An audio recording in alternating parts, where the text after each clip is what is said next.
if your own doctor released you to go back to work to a part-time job or a partial job, you're probably going to have to go because that's your doctor, and your doctor said to go ahead and try it. So you have to go ahead and at least try it. And then there's also a situation where the insurance company's doctor tells you to go back. At that point, you're going to have to be able to look at his opinion and your own doctor's opinion. You have to weigh that out. Most of the time, to play careful, we're going to tell you probably to go back and try the job, the light-duty job, as long as it goes with the restrictions.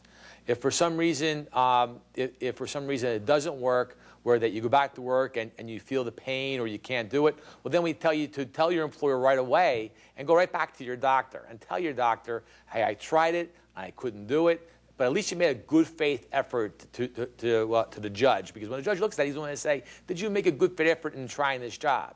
So what we ask you to do is that, look at the restrictions, have us review it, because we've seen these cases, numerous times over the years, and we could probably tell you whether or not what to do in that situation. But we're probably mostly going to tell you, if your doctor releases you for have a part-time or light-duty job, we're probably going to tell you to go try it.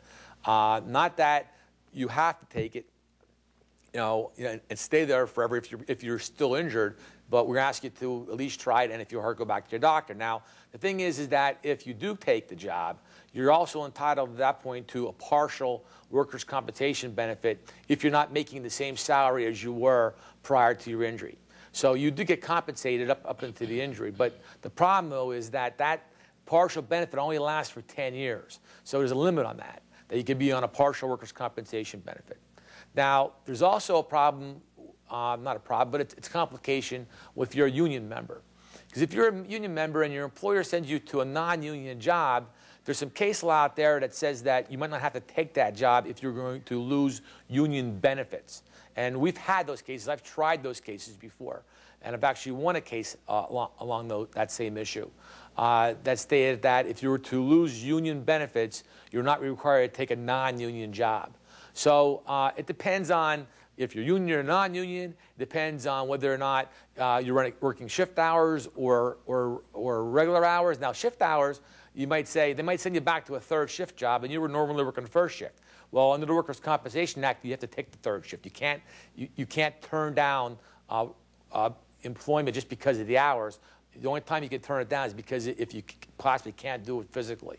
So we ask you to make a good faith attempt, and also hopefully will work out for you, that you will get back to work. But if not, we're there to help you to try to get you through the system. Very simple, though. Here again, you explain that very diligently. But if I was in that situation, before I would do anything, I would call you. It's always the safest way, Sam. The safest way is to give you a call, because you're giving some good suggestions. Yes. But it doesn't cost them a cent, right?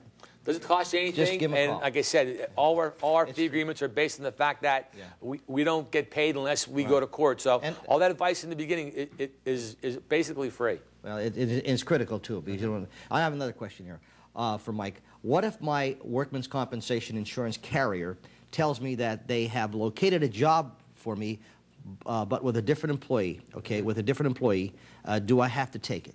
Well, that's almost some of the same answers as if your employer offered you the job. But basically what happens is that they can't force you to take the job. But we ask you to go on the interview anyway because you're making a good faith effort. And when you make a good faith effort, it means that you go there well-groomed and you're trying to get the job. Now, most of the time when you go on these job interviews, the employer's not going to hire you who's doing the interview, because of the fact that you're hurt.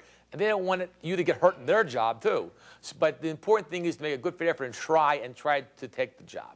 Now, the union problem comes here again, because if they send you to a non-union job at another employer, at that point, you might have to go if you're going to lose union benefits. And that's an important part, because some of these union benefits are very valuable to those members.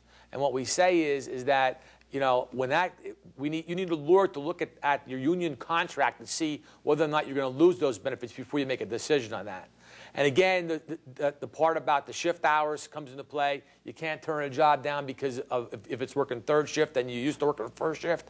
And also, you have to you also, the rules as far as partial disability come into play.